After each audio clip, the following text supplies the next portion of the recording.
दोस्तों, धन आपके लिए कितना मायने रखता है? धन को लेकर आपके क्या विचार हैं? पैसे के बारे में आप क्या सोचते हैं? क्योंकि परमेश्वर का वचन बाइबल धन के संबंध में बहुत कुछ कहता है। दोस्तों, हमें अपना धन कहाँ और कैसे रखना चाहिए, इस बात पर बाइबल बहुत कुछ कहती है। उस शिक्षा को प्राप्त करने के लिए आइए मेरे साथ इस अध्ययन में शामिल हो जाइए और जानिए कि बाइबल धन के संदर्भ में क्या कहती है।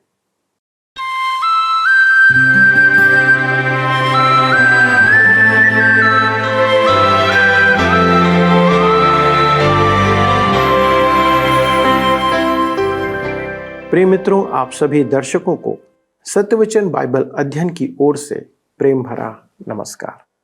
हम सभी आपके लिए प्रार्थना करते हैं कि आप स्वस्थ और सुरक्षित रहें तथा आपके लिए बड़े ही परिश्रम से यह कार्यक्रम तैयार करते हैं कि आप परमेश्वर के वचनों में बढ़ते जाएं। मित्रों, यदि आप हमारी टीम के लिए कोई संदेश देना चाहते हैं तो कृपया फ़ोन या SMS के द्वारा आप भेज सकते हैं या फिर एक छोटा सा पत्र लिखकर भी आप हमें प्रोत्साहित कर सकते हैं। हमारा पता आपको कार्यक्रम के अंत में देखने को मिलेगा। जो भी हो दोस्तों, आपका एक बार पुनः इस प्रसारण में स्वागत है जो इस समय याकूब की पत्री पर केंद्रित है। हमने पिछले अध्ययन में सांसारिकता के प्रकार और उससे सुरक्षा पाने का बाइबल आधारित हल देखा था।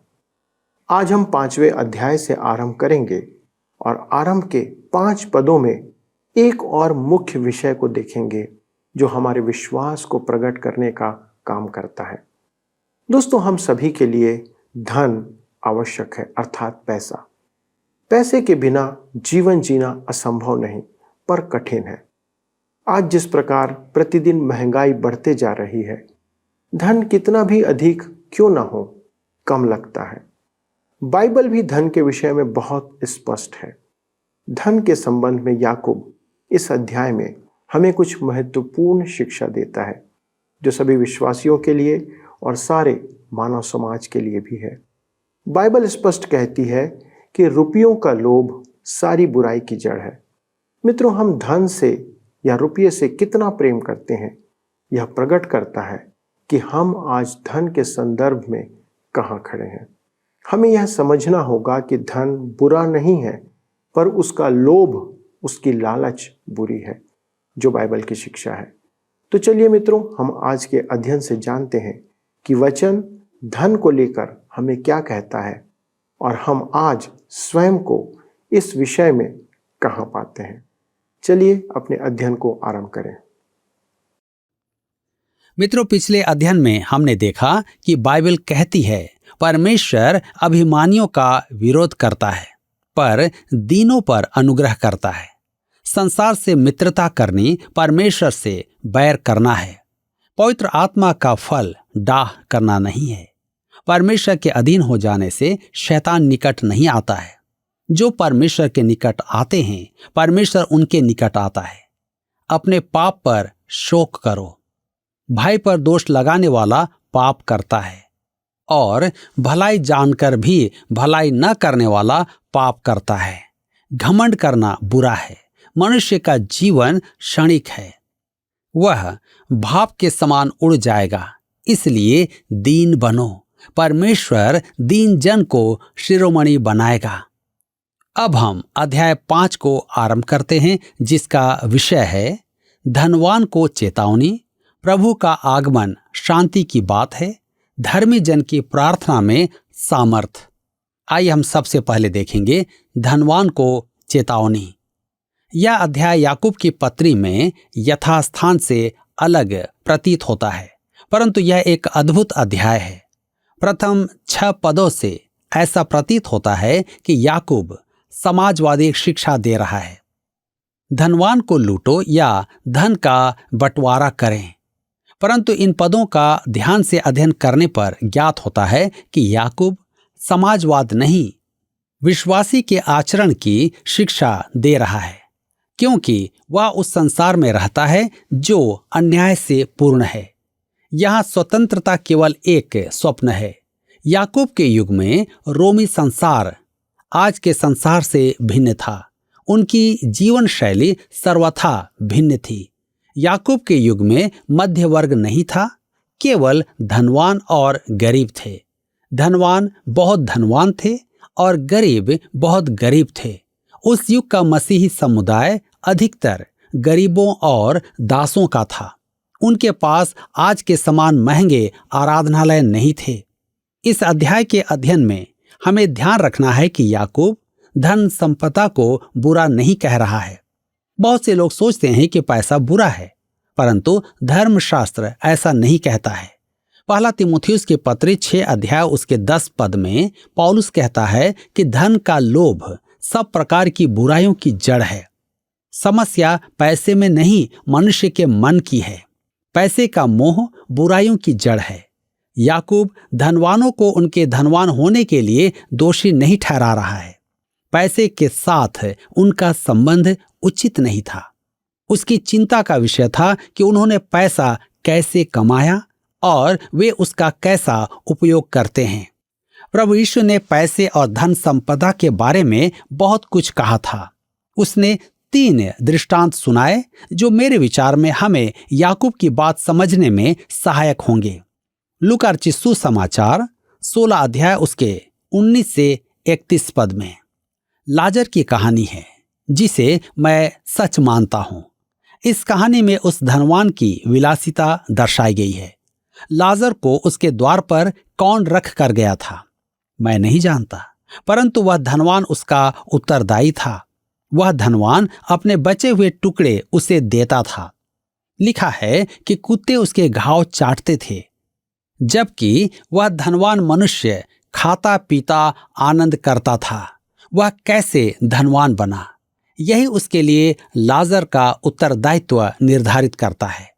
अब कोई कहेगा, आप कैसे कह सकते हैं? दोनों मरने के बाद कहां गए? लाजर अब्राहम की गोद में और वह धनवान मनुष्य आग में गया। देखिए परमेश्वर ने उनका न्याय कैसे किया। लूका रचित सुसमाचार 12 अध्याय में प्रभु यीशु ने एक और दृष्टांत सुनाया। यह एक धनवान किसान था। उसने फसल रखने के लिए बड़े खत्ते बनवाए। उसने विचार किया, परंतु वह उसी रात मर गया। प्रभु यीशु ने उसके धनवान होने के कारण उसे दोष नहीं दिया। यीशु ने केवल एक तथ्य व्यक्त किया था।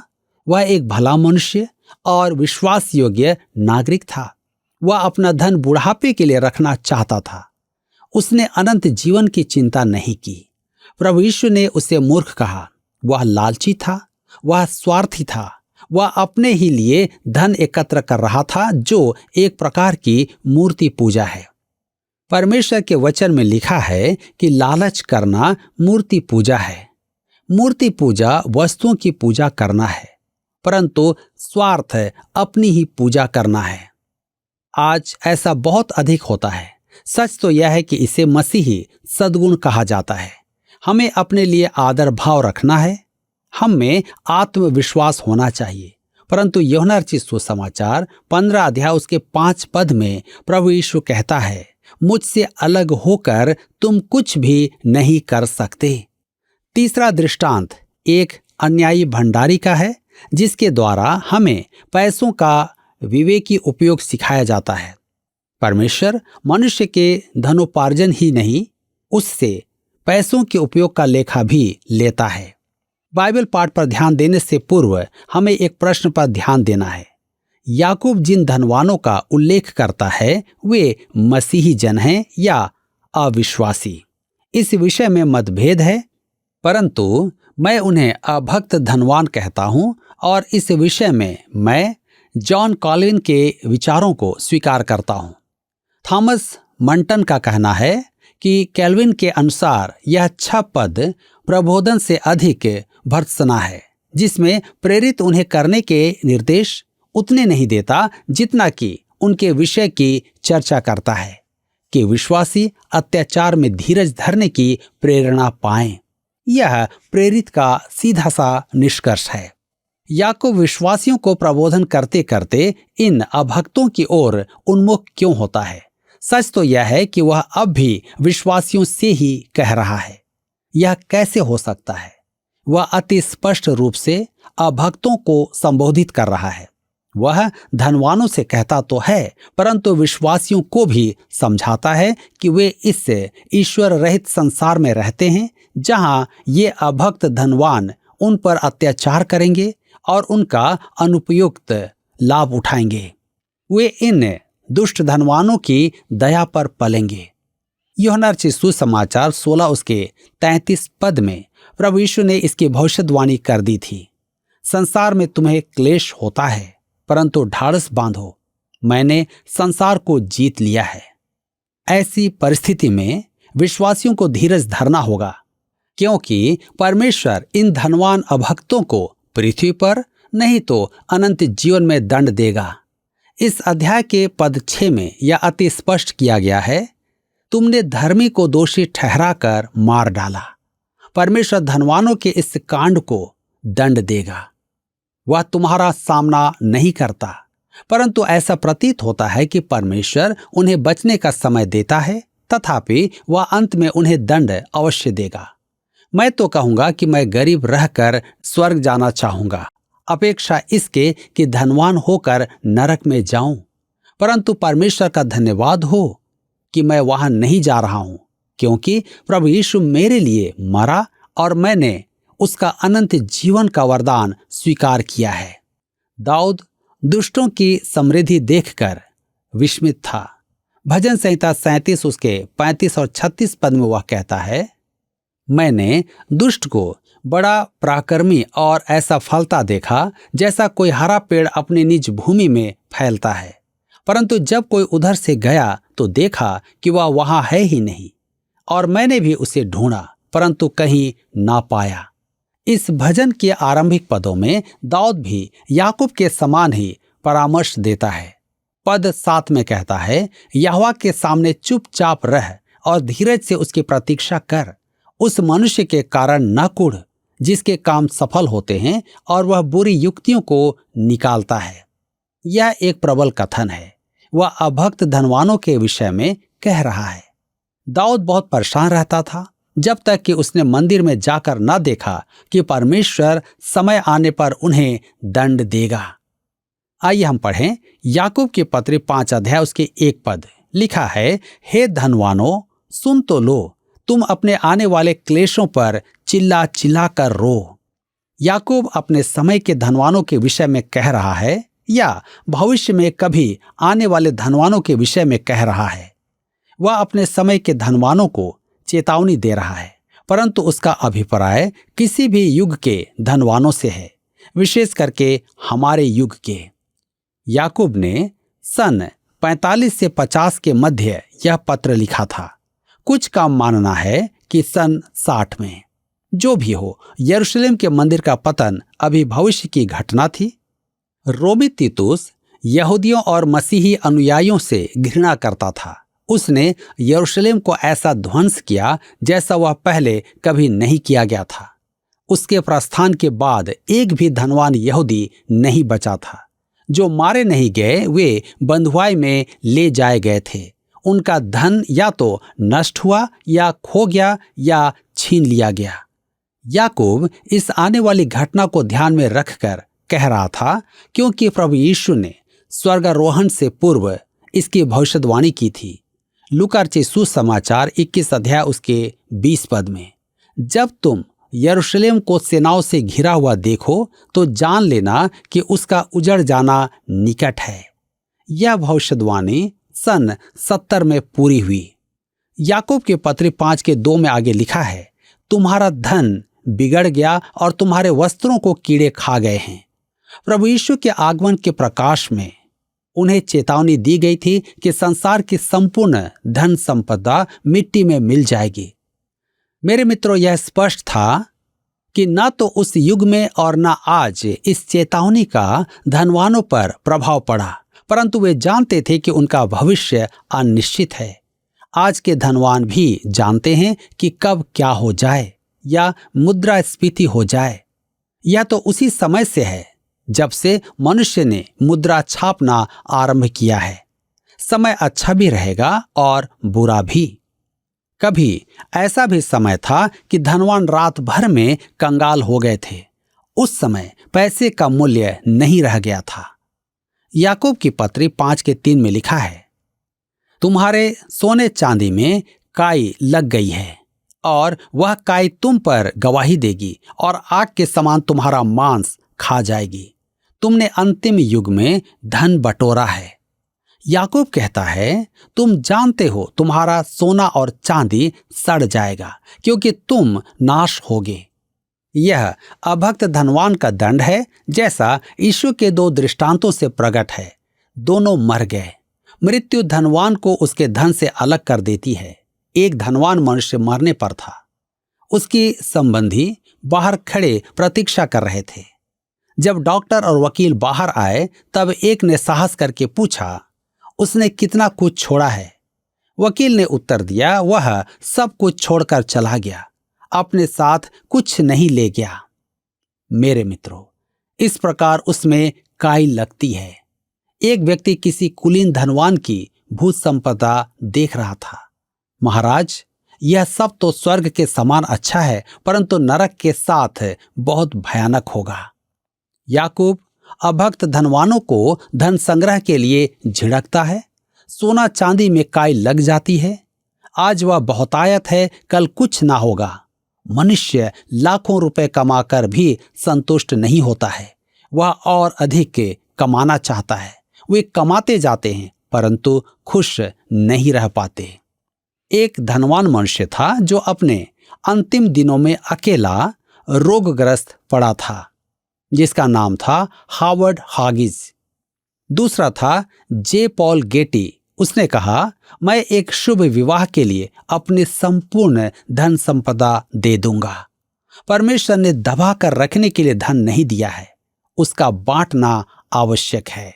जी हाँ, यीशु के दृष्टांत में उस धनवान किसान ने अपनी फसल रखने के लिए बड़े खत्ते बनाने की योजना की कि उनमें वह अपनी उपज भरकर रख लेगा। आप पेट भरने से अधिक ना खा सकते, ना पी सकते और एक बार में एक ही कपड़ा पहन सकते हैं। पैसा पत्थर के समान है। क्या आप पैसे को खा सकते हैं? यही कारण है कि प्रभु यीशु ने उसे मूर्ख कहा। उसे अपनी फसल दूसरों के खत्तों में रखनी थी। मुझे एक फल उगाने वाले ने कहा कि किसानों की संस्था ने उसे फलों की पैदावार को नष्ट करने को कहा, जिससे कि फलों की कीमत ना गिरे। कितने लोग हैं जो उन फलों का आनंद ले सकते थे? याकूब कहता है कि धन को जमा नहीं करना है, उसका बंटवारा करना आवश्यक है। एक युवक ने बड़ी अधीरता से कहा, मैं अभी जीवित हूं और आनंद लेना चाहता हूं। मरणोपरांत का जीवन अभी आरंभ नहीं हुआ है। उसके बुद्धिमान साथी ने कहा, नहीं, केवल इसका पहला भाग सही है, परंतु मुझे आश्चर्य नहीं होगा कि मरने के उपरांत उसे कोई उचित रूप दे पाएगा या नहीं। एक किसान घमंड करता था कि वह ज्ञानवादी है। उसने समाचार पत्र को लिखा, मैं अपने खेत पर एक प्रयोग कर रहा हूं। मैंने रविवार को हल चलाया, रविवार को बीज बोया और रविवार को फसल काटी और रविवार को फसल खत्तों में डाली। तो संपादक महोदय, परिणाम क्या निकला? मेरा फसल पड़ोसियों की तुलना में अधिक है। संपादक भी धार्मिक प्रवृत्ति का नहीं था। उसने उसका पत्र छाप तो दिया, परंतु उसके नीचे लिखा, परमेश्वर अक्टूबर में लेखा नहीं लेता है। परमेश्वर के पास अनंत समय है। याकूब 5:4 में लिखा है, देखो, जिन मजदूरों ने तुम्हारे खेत काटे, उनकी वह मजदूरी जो तुमने धोखा देकर रख ली है चिल्ला रही है, और लौने वालों की दुहाई सेनाओं के प्रभु के कानों तक पहुंच गई है। याकूब धनवानों को धन संग्रह ही के लिए नहीं, बेईमानी से पैसा कमाने के लिए झिड़कता है। उन्होंने गरीबों का शोषण करके धन कमाया था। लाजर के दृष्टांत का संदेश क्या है? धनवान गरीबी के लिए उत्तरदायी है। नीति वचन 22:7 में लिखा है, धनी निर्धन लोगों पर प्रभुता करता है और उधार लेने वाला उधार देने वाले का दास होता है। परमेश्वर बेईमानी से पैसा कमाने वाले को दोषी ठहराता है, विशेष करके तब जब वे परमेश्वर की संतान का शोषण करें। परमेश्वर आज चुप रहेगा, परंतु भविष्य में दंड अवश्य देगा। यदि वे अपने से छोटों के हाथों को रौंद कर पैसा कमाएंगे तो परमेश्वर उन्हें दंड अवश्य देगा। यह धनवानों और बड़ी कंपनियों के लिए चेतावनी है। यह चेतावनी मसीह संस्थाओं के लिए भी है। परमेश्वर गलत धनोपार्जन और धन के अपव्यय के लिए एक दिन दंड देगा। याकूब के पत्री 5 उसके 5 पद में लिखा है, तुम पृथ्वी पर भोग विलास में लगे रहे और बड़ा ही सुख भोगा। तुमने इस वध के दिन के लिए अपने हृदय का पालन पोषण करके उसको मोटा ताजा किया। धनवान पाप में पैसा उड़ा रहे थे। कंजूस कहता है कि पैसा समतल है, उसे जमा करना चाहिए। अपव्ययी कहता है कि पैसा गोल है, उसे लुढ़का देना चाहिए। परमेश्वर कहता है दोनों ही गलत हो। मैं एक और नीति वचन का संदर्भ देता हूं। नीति वचन 18 उसके 11 में लिखा है, धनी का धन उसकी दृष्टि में गढ़ वाला नगर और ऊंचे पर बनी हुई शहर पनाह है। और नीति वचन 28 के 11 में लिखा है, धनी पुरुष अपनी दृष्टि में धनवान होता है, परंतु समझदार कंगाल उसका मर्म समझ लेता है। यीशु ने जिन 2 अभक्त धनवानों का दृष्टांत सुनाया था, उनका यही चित्रण है। दोनों जीवन का आनंद लेना चाहते थे। एक अभी धन एकत्र करके बुढ़ापे तक आनंद लेना चाहता था और दूसरा एक गरीब को अपने द्वार पर देखकर भी विलासिता में जी रहा था। यदि आप इस जीवन को भोग विलास में बिताना चाहते हैं तो निश्चय ही जिएं, परंतु परमेश्वर कहता है कि आप मूर्ख हैं। आज समय है कि आप अपने जीवन को जांचें और देखें कि आप क्या हैं। मित्रों, हमने देखा कि वचन में तो यह स्पष्ट प्रकट किया गया है कि धनवानों के लिए स्वर्ग की राह असंभव नहीं पर कठिन है। जिसके पास अपार धन है उसे और कमाने की तथा उसके खत्म हो जाने की चिंता रहती है, और जिसके पास कम है उसे भी अधिक पाने की ललक रहती है।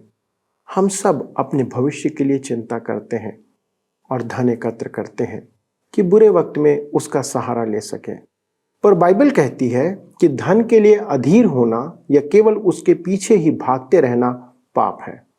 मित्रों, किसी ने कहा था कि आपके धन का डीएनए यह प्रकट करता है कि वह कैसा है, अर्थात यह कि आपके पास रखे या अर्जित धन को किस प्रकार कमाया गया है। यह प्रकट करता है कि वह शुद्ध है या अशुद्ध। हग्गई नबी अपने पहले अध्याय के 6वें पद में लिखता है कि जो मजदूरी कमाता है वह अपनी मजदूरी की कमाई को छेद वाली थैली में रखता है। मित्रों, यह परमेश्वर का नियम है कि यदि हम अनैतिकता से धन कमाएंगे तो वह हमारे पास से निकलता चला जाएगा और हमें पता भी नहीं चलेगा। परिश्रम के धन पर परमेश्वर की आशीष रहती है, पर अधर्म की कमाई पर काई लग जाती है, वह हमारे किसी काम में नहीं आती। परमेश्वर की सेवा के संबंध में भी किसी ने कहा है कि परमेश्वर की सेवा हमारे बटुए से अर्थात हमारे पैसों से आरंभ होती है। यदि हम अपने धन से परमेश्वर की सेवा नहीं करते तो हमारी सेवा अधूरी है। इसलिए प्रभु यीशु ने पहाड़ी उपदेश में कहा था, मत्ती 6वां अध्याय 19 और 20 पद में, कि पृथ्वी पर अपने लिए धन इकट्ठा ना करो, जहां कीड़े और काई बिगाड़ते हैं और चोर सेंध लगाते हैं, पर अपने लिए स्वर्ग में धन इकट्ठा करो। दोस्तों, आवश्यक है कि हम परमेश्वर की सेवा के लिए अपना धन लगाएं, जो स्वर्ग में आपके लिए उसे इकट्ठा करेगा। आइए हम अपने कार्य, योग्यता और धन से परमेश्वर की सेवा करें, और आइए परमेश्वर से ही प्रार्थना करें। हमारे स्वर्गीय पिता परमेश्वर, बड़े आदर और महिमा के साथ हम आपके सन्मुख आते हैं और आपको सारी बातों के लिए धन्यवाद देते हैं।